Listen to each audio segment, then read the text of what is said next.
الحمد لله حمدا كثيرا طيبا أشهد أن لا إله إلا الله نعبده إلها واحدا أحدا وأشهد أن محمدا عبده ورسوله أرسله الله إلى الناس بشيرا ونذيرا اللهم صل وسلم على سيدنا محمد صلاة كاملة وسلاما تاما وعلى آله وأصحابه ومن تبعه بإحسان إلى يوم الجزاء أما بعد فيا عباد الله أوصيكم ونفسي بتقوى الله فقد فاز المتقون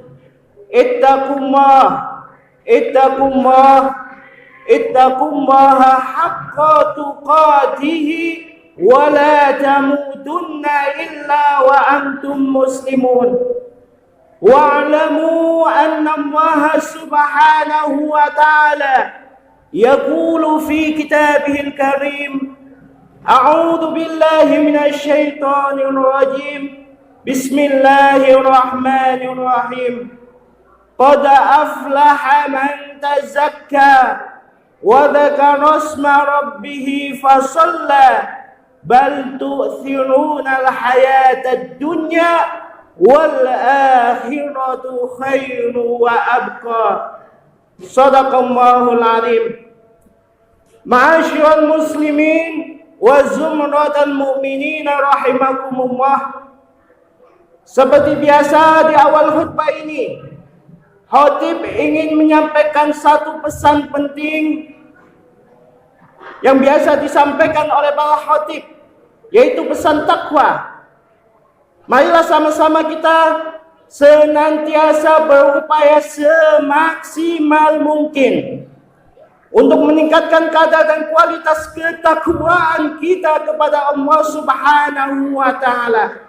Takwa yang sebenar-benarnya, takwa yang bukan hanya sekedar slogan ataupun semboyan ataupun hanya kata-kata belaka, tapi betul-betul takwa yang terwujud dalam setiap perilaku kita, setiap tindak tanduk kita, setiap tingkah laku kita dalam kehidupan sehari-hari rahimakumullah. Mudah-mudahan dengan ketakwaan tersebut kita akan menjadi manusia-manusia yang mulia di mata Allah Subhanahu wa Ta'ala. Karena hanya dengan ketakwaan inilah ukuran kemuliaan kita di mata Allah. Bukan kekayaan, bukan jabatan, bukan status sosial ataupun yang lainnya. Yang pejabat ataupun rakyat, yang konglomerat ataupun yang melarat, semua sama di mata Allah Subhanahu wa Ta'ala. Yang membedakan hanya ketakwaan. Inna akramakum indallahi atqakum. Sesungguhnya orang yang paling mulia di antara kalian di sisi Allah Subhanahu wa Ta'ala adalah orang yang paling bertakwa. Ma'asyiral muslimin rahimakumullah. Pada khutbah-khutbah sebelumnya di masjid ini juga, saya sudah menyampaikan tentang hakikat kehidupan dunia, di mana setiap kita, setiap insan, setiap jiwa pasti akan meninggalkan kehidupan dunia ini, pasti akan meninggal dunia, cepat ataupun lambat. Pasti akan dipanggil oleh Allah Subhanahu wa Ta'ala, dan kita akan memasuki kehidupan berikutnya, yaitu kehidupan setelah kematian, di mana kita akan dimintai pertanggungjawaban atas setiap amal perbuatan kita, baik ataupun buruk. Semua akan dihitung oleh Allah Subhanahu wa Ta'ala. Maka pada kesempatan kali ini izinkan untuk menyampaikan satu konsep Islam.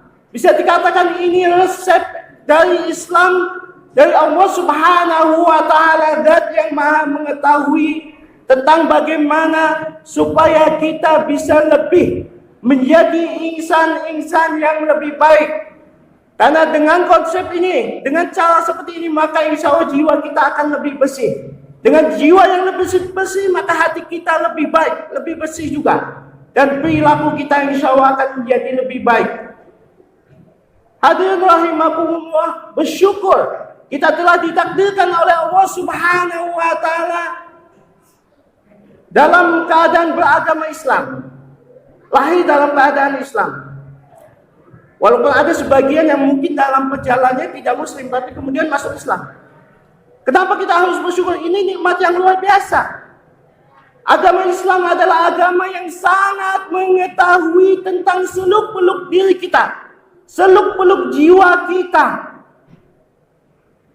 Apa yang ada dalam diri kita Allah Maha mengetahui. Maka Allah beritahukan kepada kita. Kemudian Allah berikan resep agar bisa kita amalkan. Ketika kita lahir ke dunia ini, setiap kita dilahirkan dengan memiliki jiwa yang bersih. Kullu mauludin yuladu 'alal fitrah. Setiap anak dilahirkan ke bumi ini dalam keadaan fitrah. Sebagian ulama menafsirkan kata fitrah ini dengan arti al-istiqomatu wassalamah. Al-istiqomah lurus, wassalamah dan selamat. Tidak ada unsur-unsur negatif, unsur-unsur yang tidak baik yang mempengaruhi jiwa kita. Itu aslinya seperti itu. Tapi dengan berjalannya waktu hadirin, banyak unsur negatif yang masuk dalam jiwa kita. Baik dari keturunan atau biasa kita kenal dengan faktor gen, dari lingkungan, dari pendidikan, dari perbuatan kita, bahkan kallabat rona ala qulubihim ma kanu yaksibun. Sekali-kali tidak. Apa yang mereka lakukan itu menutup hati mereka. Kenapa? Karena ada unsur negatif yang masuk dalam jiwa mereka. Nah, ketika jiwa kita ini sudah kotor, hadirin rahimakumullah, maka bisa saya berikan satu perumpamaan. Bagaimana cara membersihkannya? Kita lihat, kalau segelas air berisi kopi kita ingin membersihkan, cara yang paling bagus, yang paling cepat adalah dengan menuangkan semuanya. Buang semua airnya. Kemudian kita ganti dengan air yang bersih. Air yang putih. Nah, inilah Allah ajarkan kepada kita. Pertama, Allah ajarkan konsep taubat. Konsep istighfar. Memohon ampun dan bertobat sungguh-sungguh kepada Allah Subhanahu wa taala. Dengan tobat yang sungguh-sungguh, maka unsur-unsur negatif yang mempengaruhi diri kita, yang menutup hati kita akan keluar, sehingga kita akan menjadi insan-insan yang mudah-mudahan lebih baik. Allah Subhanahu wa taala berfirman, "Ya ayyuhalladzina amanu tubu ilallahi taubatan nasuha." Wahai orang-orang yang beriman, bertaubatlah kalian kepada Allah Subhanahu wa taala taubatan nasuha, dengan taubat yang sungguh-sungguh. Dalam kitab tafsir At-Tabari disebutkan kata nasuha itu memiliki arti rujuan la ta'uduna fiha abadan, yaitu kita kembali kepada Allah Subhanahu wa taala dari satu perbuatan dosa, dari satu perbuatan maksiat, kemudian kita tidak akan kembali lagi untuk selama-lamanya. Biasanya ketika seseorang melakukan satu perbuatan dosa pertama kali, pasti ini dosa apapun hadirin rahimakumullah, dia merasa takut, merasa cemas, merasa khawatir, ragu. Dan pertama melakukannya, kedua kali melakukannya, masih ada perasaan itu. Tapi 10 kali, 20 kali dia sudah merasa biasa. Maka ini harus dibuang dengan taubatan nasuha, taubat yang sungguh-sungguh. Menyesali perbuatannya, berjanji untuk tidak melakukannya lagi. Dengan cara seperti ini hadirin rahimakumullah, maka insya Allah kondisi jiwa kita lebih bersih. Hati kita pun insya Allah akan lebih bersih juga. Dan ini akan berdampak ke perilaku kita. Ke depan kita memiliki perilaku yang lebih baik. Maka istaghfiru rabbakum summa tubu ilaih. Berbanyaklah mohon ampun kepada Allah, Kalau bisa bukan hanya sekedar di mulut, tapi hayati ketika kita memohon ampun. Astaghfirullahaladzim. Ya Allah, ampuni hambamu ini ya Allah. Kita bertobat dari satu perbuatan, wabil khusus perbuatan dosa yang besar. Kalau kita pernah melakukannya, syirik misalkan, perbuatan zina, mencuri, korupsi, ataupun yang lainnya, bertobat sungguh-sungguh kepada Allah. Ini yang pertama hadirin. Kemudian yang kedua, Allah juga sudah memberikan kepada kita satu konsep, satu resep yang sering kita lakukan.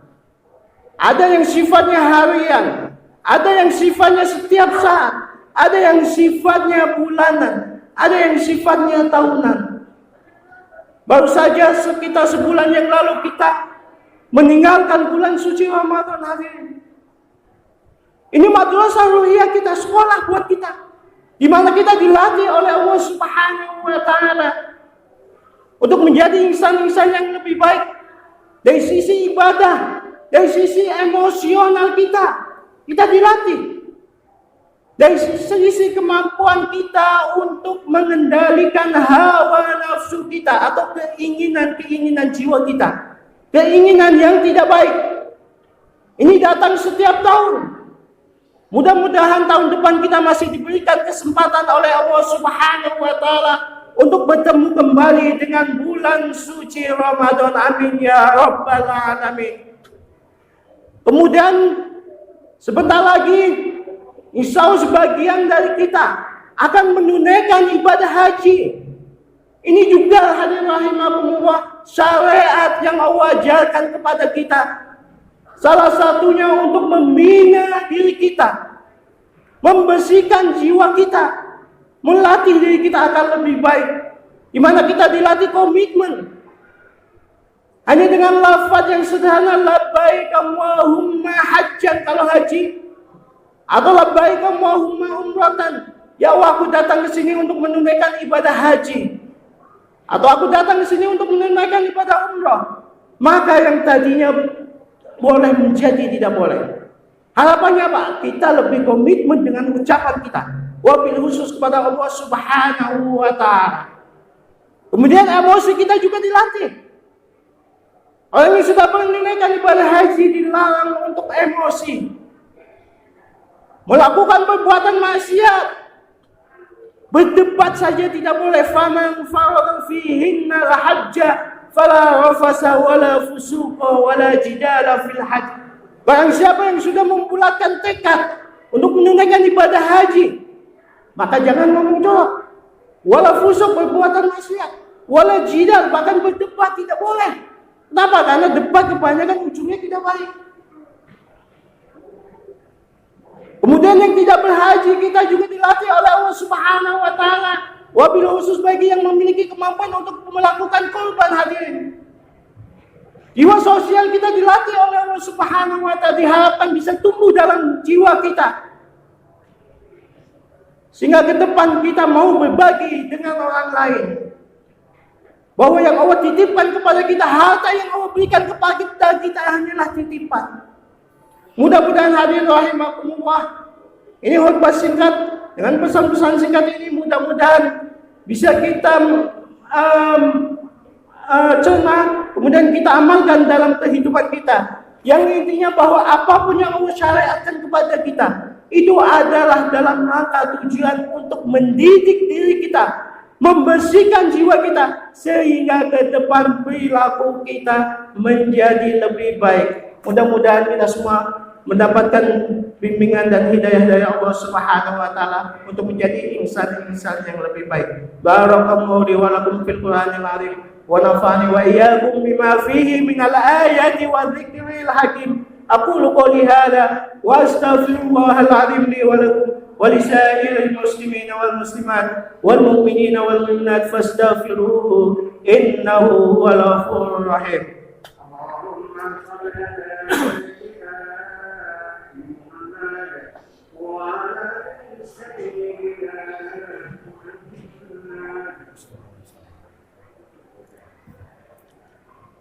Alhamdulillahi wa kafa.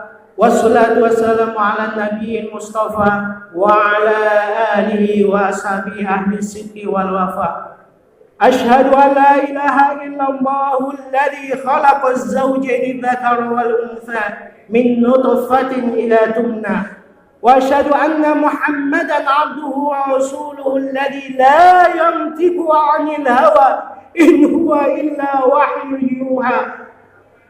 Amma ba'du fa ya ibadallah, usikum wa iyaya bitaqwallah faqad faza man ittaqullaha mastata'tum la'allakum turhamun. Wa'lamu anna wa jalla wa ala qad akkada fi muhkami tanzilih. A'udzu billahi minasy syaithanir rajim. Bismillahirrahmanirrahim. Innallaha wa malaikatahu yusalluna 'alan nabi. يا أيها الذين آمنوا صلوا عليه وسلموا تسليما.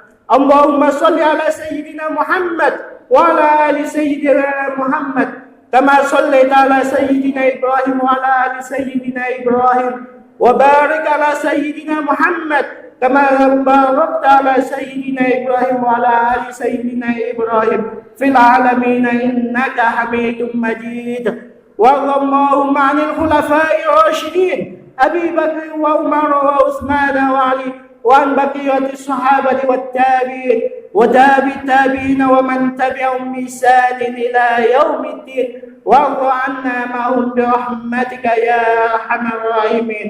اللهم اغفر للمسلمين والمسلمات والمؤمنين والمؤمنات الأحياء منهم والأموات إنك سميع قريب مجيب الدعوات فيا قاضي الحاجات. اللهم أعز الإسلام والمسلمين. اللهم انصر الإسلام والمسلمين وأهلك الكفرة والمشركين أعداءك أعداء الدين. اللهم ادفع عنا البلاء والوباء والفحشاء والمنكر والشدائد والزلازل والفتن والمحن ما ظهر منها وما بطن عن بلدنا هذا خاصة وعن بلدان المسلمين عامة إنك على كل شيء قدير. ربنا آتنا في الدنيا حسنة وفي الآخرة حسنة وقنا عذاب النار والحمد لله رب العالمين. عباد الله إن الله يأمر بالعدل والإحسان وإيتاء ذي القربى وينهى عن الفحشاء والمنكر والبغي يعظكم لعلكم تذكرون. فاذكروا الله العظيم يذكركم ولذكر الله أكبر والله يعلم ما تصنعون. أقيموا الصلاة.